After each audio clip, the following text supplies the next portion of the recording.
Assalamualaikum warahmatullahi wabarakatuh. Perkenalkan, nama saya Dwi Alien Firmansyah, NIM 2101010101067, kelas SI 802, mahasiswa Sistem Informasi Universitas Cyber Asia.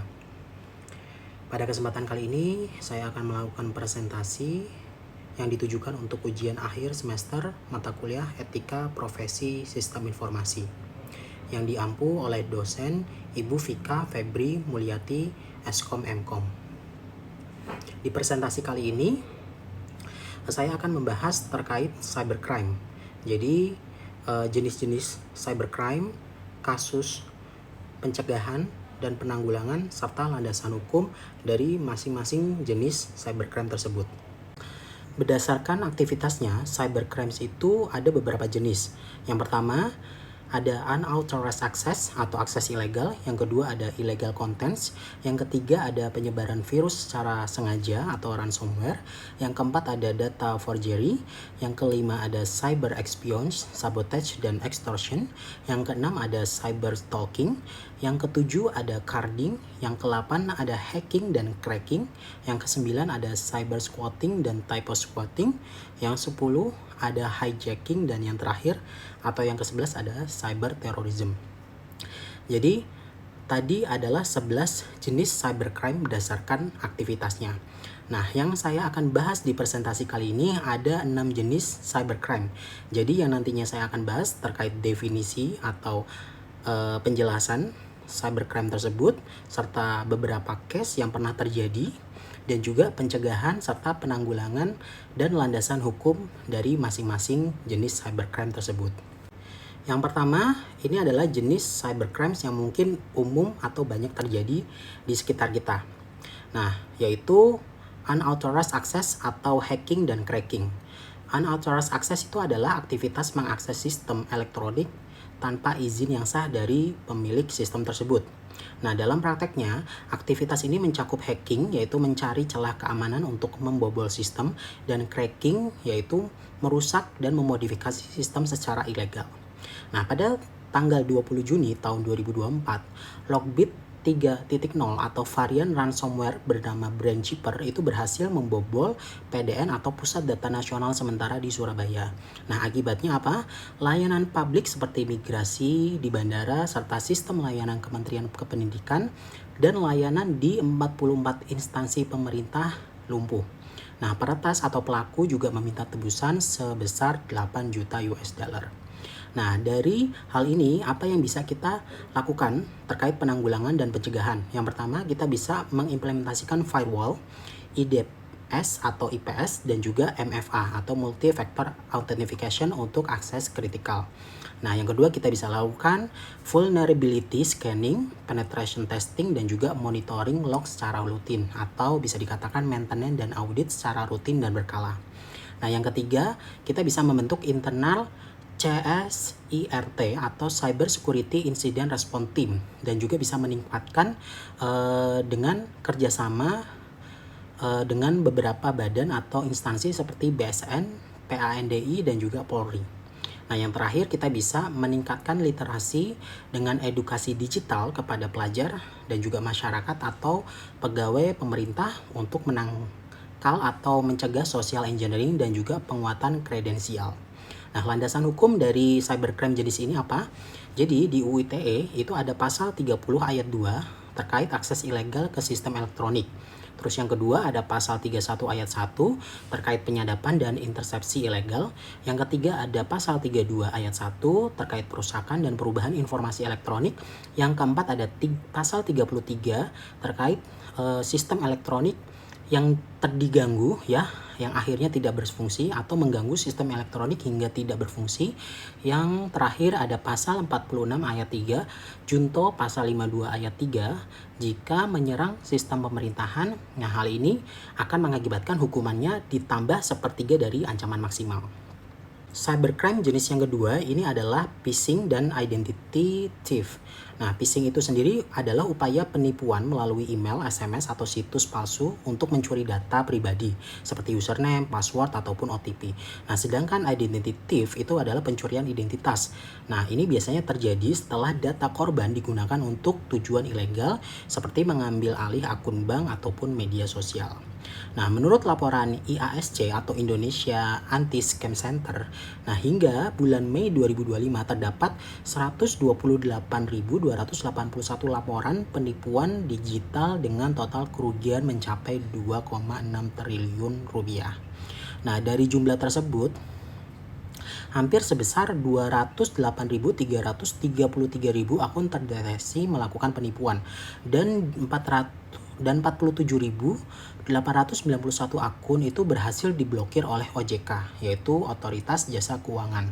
Nah, korbannya sendiri itu sebagian besar adalah pelajar, UMKM, dan juga lansia. Nah, dari hal ini apa yang bisa kita lakukan? Penanggulangan dan juga pencegahannya. Yang pertama, kita bisa menggunakan SPF atau Sender Policy Framework dan juga DMARC, yaitu Domain Based Managed Authentication, Reporting and Conformance, dan DKIM atau Domain Keys Identified Mail untuk memvalidasi email. Nah, terus yang kedua, kita bisa lakukan sebuah simulasi phishing internal, misalkan dalam ruang lingkup perusahaan. Terus yang ketiga, kita bisa laporkan ke Ditipid Cyber atau Direktorat Tindak Pidana Cyber Polri. Terus Kominfo untuk melakukan takedown ya terkait penggunaan domain ilegal dan juga koordinasi antara OJK, bank, dan komunitas patroli cyber untuk memblokir akun penipu. Nah, yang terakhir, kita bisa melakukan sosialisasi melalui media dan sekolah tentang tanda-tanda phishing. Landasan hukumnya apa? Yang pertama ada di pasal 30 ayat 2 terkait akses ilegal, dan juga pasal 32 ayat 1 terkait perubahan dan perusakan informasi elektronik, dan yang ketiga ada pasal 27 ayat 3 terkait distribusi konten pencemaran nama baik, dan yang keempat itu ada pasal 28 ayat 1 terkait penyebaran berita bohong yang merugikan konsumen. Oke, kita lanjut yang ketiga. Ini adalah ransomware atau penyebaran virus secara sengaja atau cyber extortion. Nah, ransomware ini merupakan malware yang mengunci atau menginskripsi data korban dan meminta tebusan. Nah, modus terbarunya itu adalah double extortion, yaitu data itu dicuri terlebih dahulu dan akan dipublikasikan jika tebusan yang diminta tidak dibayarkan. Nah, ransomware ini pernah menyerang pusat data nasional seperti case pada cybercrime jenis yang pertama tadi ya, unauthorized access, itu hampir sama case-nya, dimana karena ransomware tersebut menyebabkan gangguan layanan nasional, yaitu pada tahun 2024 kemarin.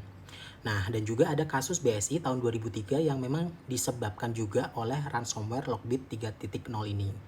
Nah, penanggulangan dan pencegahan dari ransomware ini apa? Yang pertama, kita bisa lakukan backup data secara rutin, dan kita bisa menyimpan secara offline dan juga onsite, serta melakukan uji pemulihan restore secara berkala. Nah, yang kedua, kita bisa memperkuat keamanan sistem dengan segmentasi jaringan, penerapan prinsip least privilege, dan menggunakan zero trust arsitektur. Nah, serta memanfaatkan EDR dan XDR untuk deteksi dini ancaman ransomware. Nah, yang terakhir, kita bisa menyiapkan incident response plan dan juga mengkoordinasikan dengan beberapa instansi seperti BSN dan juga Polri, dan kita juga bisa langsung melaporkan apabila terjadi kebocoran data sesuai dengan UU PDP, dan kita bisa melakukan push atau mendorong revisi UU ITE agar ransomware ini diatur lebih spesifik. Nah, landasan hukum dari cybercrime jenis ini yang pertama itu ada pada pasal 33 UU ITE terkait sistem elektronik yang terganggu ya, yang diganggu atau yang terganggu hingga tidak berfungsi. Terus ada pasal 30 ayat 2 dan juga pasal 32 ayat 1 terkait akses ilegal dan perusakan data. Dan yang terakhir ada pada pasal 46 ayat 3 terkait penyerangan sistem pemerintahan. Baik, yang keempat ini adalah carding atau credit card fraud. Ini sering terjadi bagi para pemegang kartu kredit ya. Nah, carding itu adalah aksi kriminal di mana pelaku itu akan mencuri data kartu kredit orang lain seperti nomor, masa berlaku, dan CVV. Nah, melalui phishing, atau membeli data yang ilegal atau data bocor di dark web. Nah, data ini kemudian akan digunakan untuk transaksi online tanpa izin pemilik kartu. Nah, seringkali mungkin dalam jumlah yang besar atau dalam usernya itu adalah anonim. Nah, platform analisis dark web SOCR Radar itu menemukan kebocoran massal lebih dari 910.000 data kartu kredit pada April 2025. Nah, data tersebut itu mencangkup nomor kartu, terus tanggal kadaluarsa, dan kode CVV yang berisiko tinggi disalahgunakan oleh pelaku carding. Nah, selain itu, Polda Jawa Timur juga pernah menangani kasus carding yang menjerat akun penjual tiket palsu. Nah, dengan modus pembelian tiket atau produk yang menggunakan kartu curian, meskipun informasi dari korban ya atau selebritas biasanya ini yang terkait itu biasanya tidak dikonfirmasikan secara resmi. Nah, penanggulangan dan juga pencegahannya apa nih dari cybercrime jenis ini atau carding ini? Nah, kita bisa melakukan monitoring transaksi keuangan secara real time untuk mendeteksi pola yang mencurigakan. Nah, terus yang kedua, kita bisa terapkan OTP, one time password token untuk setiap transaksi dan mematuhi standar PCI DSS bagi lembaga keuangan. Nah, yang ketiga, kita bisa mengedukasi masyarakat agar tidak menyimpan data kartu di sebuah situs yang mungkin kurang terpercaya, dan kita juga bisa langsung melaporkan apabila ada transaksi yang mencurigakan ke pihak bank. Nah, landasan hukum dari cybercrime ini, yang pertama ada di pasal 30 ayat 2 terkait akses ilegal, yang kedua ada di pasal 32 ayat 1 terkait pengubahan informasi elektronik tanpa izin, terus yang ketiga ada di pasal 33 UU ITE tentang gangguan sistem elektronik. Nah, dari setiap pasal ini ada maksimal hukuman dan juga maksimal dendanya. Lanjut yang kelima, ini ada cyber stalking atau social engineering. Nah, cyber stalking ini adalah pelecehan atau ancaman yang dilakukan melalui media elektronik termasuk telepon, SMS, email, ataupun media sosial. Nah, social engineering sendiri itu mencangkup teknik manipulasi psikologi seperti phishing atau phishing via suara, terus ada smishing atau phishing via SMS, dan ada pretexting. Nah, semua ini bertujuan untuk mendapatkan data korban secara ilegal. Nah, menurut CSIRT Cirebon ya, sepanjang tahun 2024 sampai 2025 semakin populer modus social engineering yang menargetkan korban seperti pelajar, pelaku UMKM, dan juga lansia. Nah, dengan format phishing dan juga smishing yang mencoba meminta OTP atau PIN melalui telepon dan juga SMS palsu. Nah, biasanya itu terjadi oleh beberapa korban yang memang tidak terlalu update terkait teknologi ya. Nah, apa yang bisa kita lakukan nih terkait penanggulangan dan juga pencegahan? Yang pertama, kita bisa meningkatkan pendidikan dan pelatihan masyarakat tentang modus phishing, smishing, dan juga pretexting agar korban bisa lebih waspada. Nah, terus yang kedua, kita bisa terapkan SOP, standar operating procedure internal yang meliputi verifikasi melalui saluran resmi dan juga kebijakan non-share OTP atau PIN. Nah, yang ketiga, kita bisa segera melaporkan apabila hal itu terjadi ke Ditipid Cyber Polri jika ada ancaman ya, jika ancaman tersebut mengarah ke kita atau ke korban, serta bisa meminta Kominfo untuk melakukan takedown jika ada beberapa konten hoax atau intimidasi yang tersebar di beberapa platform digital. Nah, landasan hukumnya apa dari cybercrime jenis ini? Yang pertama ada di pasal 30 ayat 2. Ya, akses ilegal melalui metode manipulatif seperti social engineering, itu ayat 2, pasal 30 ayat 2. Terus ada pasal 27 ayat 3, yaitu penyebaran konten elektronik yang mencemarkan nama baik. Terus yang ketiga ada pasal 28 ayat 1 terkait penyebaran berita bohong atau hoax ya dengan tujuan menipu. Oke, lanjut yang keenam atau yang terakhir, ini adalah illegal contents. Ya, ini juga termasuk cybercrime, di mana illegal content ini adalah penyebaran konten terlarang melalui media elektronik. Nah, contohnya seperti pornografi anak, ujaran kebencian atau hate speech, terus ada hoax, ada perjudian online, dan konten-konten radikal atau terorisme. Nah, konten ini biasanya disebar melalui media sosial, website, ataupun aplikasi pesan instan. Nah, sementara Kementerian Kominfo itu menginformasikan sepanjang Januari sampai Juli 2025 itu mereka telah memblokir sebanyak 559.465 konten perjudian online.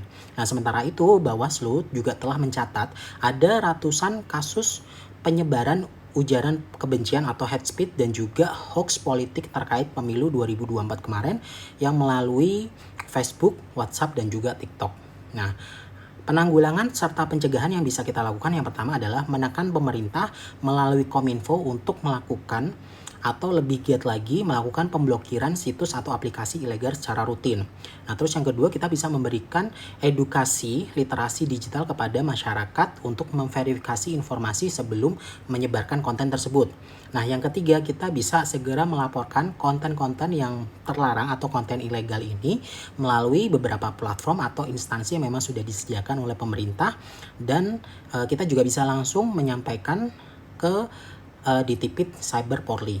Nah, landasan hukum dari cybercrime jenis ini yang pertama ada pada pasal 27 ayat 1 tentang distribusi dan akses konten yang melanggar kesusilaan, ada pasal 27 ayat 3 terkait penghinaan dan pencemaran nama baik, ada pasal 28 ayat 1 terkait penyebaran berita bohong yang merugikan konsumen, dan juga ada pasal 29 di mana ancaman kekerasan atau menakut-nakuti melalui media elektronik, dan setiap pasal ini memiliki masa hukuman dan juga denda maksimal yang berbeda-beda.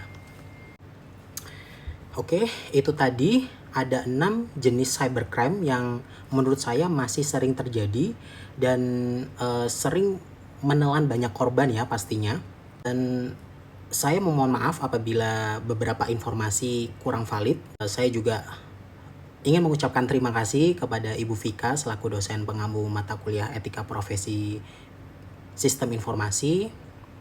Dan sekali lagi mohon maaf apabila materinya mungkin kurang sesuai atau kurang informatif. Saya sudah berusaha semaksimal mungkin.